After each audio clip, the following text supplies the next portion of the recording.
I want to get straight to the issue most on everyone's mind: coronavirus COVID-19.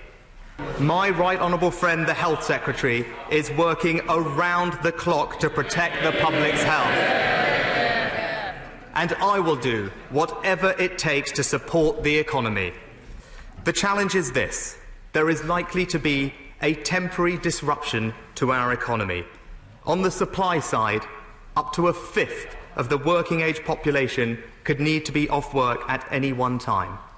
And business supply chains are being disrupted around the globe.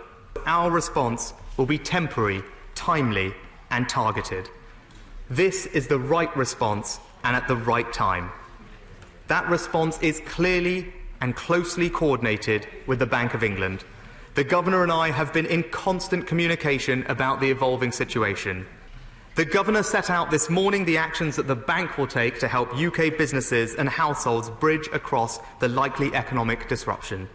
A 50 basis point reduction to interest rates to support business and consumer confidence and cash flows. The introduction of an SME term funding scheme to help reinforce the transmission of the reduction in bank rate to the real economy. And they have released the counter-cyclical buffer to further support the ability of banks to supply credit. The government's response will use fiscal action to support public services, households and businesses. I am providing to any business currently eligible for the small business rates relief a £3,000 cash grant per business. This is a £2 billion cash injection direct to 700,000 of our smallest businesses. Let me summarise for the House the fiscal impact of our immediate response to coronavirus.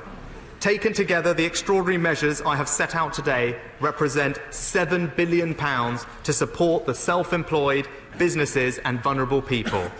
To support the NHS and other public services, I am also setting aside today a £5 billion emergency response fund, and I will go further if necessary. Those measures are on top of plans I will set out later in this budget, which provide an additional fiscal loosening of £18 billion to support the economy this year. That means I am announcing today, in total, a £30 billion fiscal stimulus to support British people, British jobs and British businesses through this moment.